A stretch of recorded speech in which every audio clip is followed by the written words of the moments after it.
just talk about temperament in general. Temperament is a stable aspect of your personality, and the more common temperament that we often think about is introversion, extroversion, right? That's a very common one. And neither of those are good or bad. They're just ways of showing up in the world. Well, when it comes to this biotemperament of over-controlled, its opposite would be under-controlled. And so the under-controlled person is mood-oriented, right? They tend to be much more impulsive. They tend to have much more exaggerated or tend to be much more outward in their expression. If you give a kid who has a under-controlled temperament a cookie, they're just flailing, they're just excited, they're the ones that can't quite keep themselves in their seats. The over-controlled person is rule-oriented. So again, under-controlled is mood-oriented, over-controlled tends to be rule-oriented. And so they have this more of this planning, more organized, more concerned about others' perceptions of them. If they were anxious or depressed on the inside, the world out there would never know it, right? They have the ability to keep a stable face. In fact, if you ask an over-controlled person how are they doing or how are they feeling, one of their favorite F words is fine. Fine, I'm fine. A lot of the attributes of the over-controlled person are seen as virtues in the greater society. And they are. I mean, they make people quite successful. Anyone who goes to graduate school and most therapists, we tend to lean over-controlled. And so it's imperative in my book to reiterate that a lot of these qualities are actually quite positive.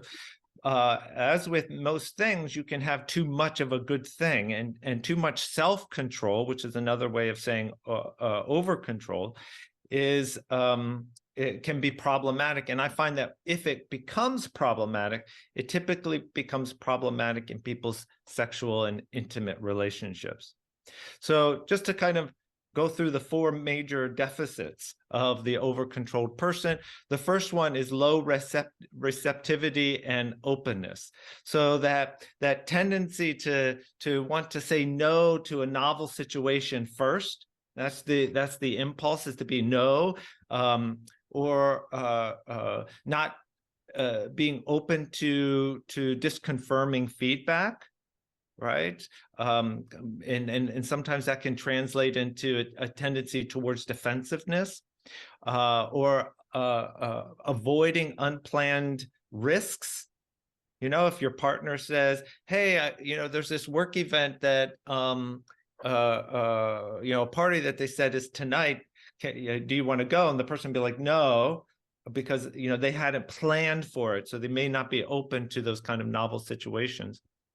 The second one is low flexible control.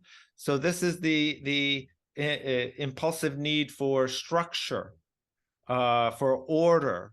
They're the ones that go behind their partner to rearrange the dishwasher because it wasn't done, quote, right. Or the third one is pervasive inhibited emotional expression. I mentioned earlier that kind of blank face, that low expression within the face, or some people euphemistically call it resting bitch face, right? That kind of just flat, neutral expression. And then the fourth one is low social connectedness and intimacy with others. One of the core complaints of a lot of over-controlled people is that they feel like no one quite gets them, or that they're an outsider, no one understands them. And so and underneath that may be a lot of social comparison. How do I measure up? And insecurities around that. And then they may tend to be envious of others. So, those are the primary core deficits of people who tend to lean over-controlled.